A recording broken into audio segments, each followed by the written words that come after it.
నెలల క్రితము మా గ్రామంలో ఒక చిన్న బాబు ఆయన వైఫ్ అతను హైదరాబాద్ నుంచి ఇంటికి వస్తున్నారు మేడం. జస్ట్ ఒక 10 నిమిషాల్లో ఊరు చేరుతున్న విధంగా యాక్సిడెంట్ చనిపోయాడు మేడం. చిన్న బాబు 6 months బాబు యాక్సిడెంట్లో చనిపోయాడు మేడం. ఆ యాక్సిడెంట్ చనిపోయినప్పుడు అతని భార్య ఒక్కతే ఉంది మేడం అక్కడ. అప్పుడు ఉన్న పలంగా వాలంటీర్లు మాకు ఫోన్ చేశారు. వాలంటీర్లు ఎవరికి ఫోన్ చేయలేదు మేడం. అతను ఊర్లో వాళ్ళ అత్తయ్యకి కానీ వాళ్ళ మామయ్యకి కానీ ఎవరికి ఫోన్ చేయలేదు. వాలంటీర్ మాకు ఫోన్ చేసింది, మా పంచాయత్ సెక్రటరీ గారు చేసింది, మా పంచాయత్ సెక్రటరీ ఫోన్ చేసింది.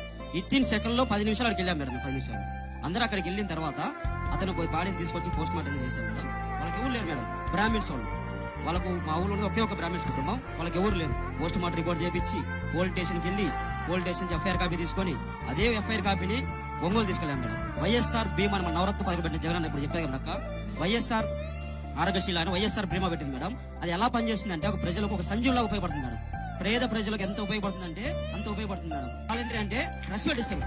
ఆ రెస్పెక్ట్ ముందు ఇవన్నీ చెప్పినా గానీ పక్కకి వెళ్ళిపోతాయి మేడం. ఆనందం ఈ రెస్పెక్ట్ ముందు ఆనందం వెళ్ళిపోతాయి. ఇత్తిన్ 1 week లో 5 లక్షలు డబ్బులు కొట్టాను మేడం. ఇత్తిన్ 1 week లో ఆ 5 లక్షలు ఆ పిల్లవాడికి ఏ విధంగా ఆలోచించాను మేడం. చిన్న పిల్లవాడు వాళ్ళ ఫ్యామిలీకి ఎంతో ఉపయోగపడతాయి. అప్పుడు అక్క గాని వాళ్ళ అత్తయ్య గాని నన్ను కలుసుకొని ఏడుస్తుంటే నేను మాటలు చెప్పలేదు మేడం అనుభవం.